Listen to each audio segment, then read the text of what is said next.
بسم الله الرحمن الرحيم، والصلاة والسلام على أشرف المرسلين. يتجدد بنا اللقاء متابعينا الأوفياء في موضوع جديد حول كناري الغلوستر. يصنف كناري الغلوستر من طيور الشكل نظرا لأنه يتميز بشكله المتميز. صراحة هذا الطائر بدأ يغزو الأسواق العربية منها والمغربية حتى الأسواق الجزائرية، وتحية لإخواننا الجزائريين من هذا المنبر. صراحة هو من بين الطيور التي أنصحك بتربيتها نظرا لأنه جد سهل في التربية، كما أنه يعرف بأنه ما شاء الله إناث تكون جد حنونة على صغارها وتطعم بشكل جيد، كما أن إنتاجه وفير، ما شاء الله يعطيك إنتاج وفير.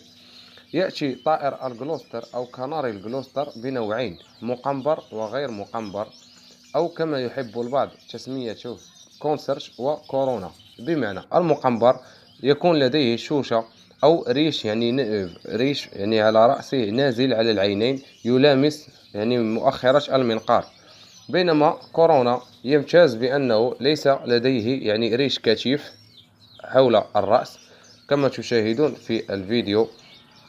بالنسبة لطريقة التزاوج فيمكنك تزويج مقنبر بغير مقنبر. لماذا؟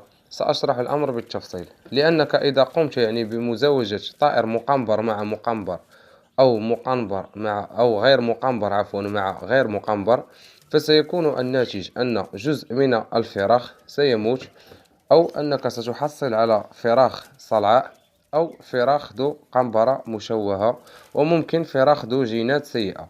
لذلك عند التزاوج أخي الكريم، أو عندما تريد أن تشتري زوج من كناري الغلوستر، فأنصحك بأن تأخذ مثل ذكر مقنبر وأنثى غير مقنبرة، أو تأخذ ذكر غير مقنبر وأنثى مقنبرة لكي تنجح في التزاوج دون مشاكل.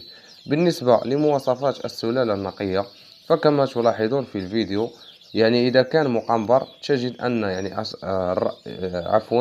الشوشة أو هناك ريش ينزل على العينين ويلامس مؤخرة المنقار، وتجد أنه قصير، نوعا ما يكون قصير، الحجم ديالو أرجله تكون صغيرة مقارنة بباقي أنواع الكناري. أتمنى أنني أكون قد أفدتكم في هذا الفيديو. بالنسبة لثمنه في المغرب فهو يبدأ من 300 درهم إذا كانت السلالة نقية، طبعا لأنه غير متوفر كثير في الأسواق في هذه الفترة من السنة نظرا لأنها فترة التزاوج والإنتاج، فممكن أن يرتفع ثمنه عن 300 درهم، ممكن يكون إلى غاية 400 درهم، ما يعادل 40 دولار للحبة الواحدة. لكن أخي الكريم أنصحك باقتنائه، لأنه طائر ما شاء الله جميل، حتى التغريد ديالو جد رائع، وهو مطلوب في الأسواق، ما شاء الله مطلوب بكثرة، نظرا لأنه الآن كما قلنا في فترة التزاوج فهو قليل.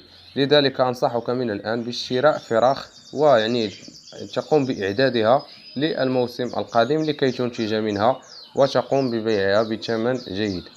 أتمنى أن يكون قد أفدتكم في هذا الفيديو. إذا كنت من المشتركين لا تنسى وضع لايك للفيديو حتى تدعمني أكثر.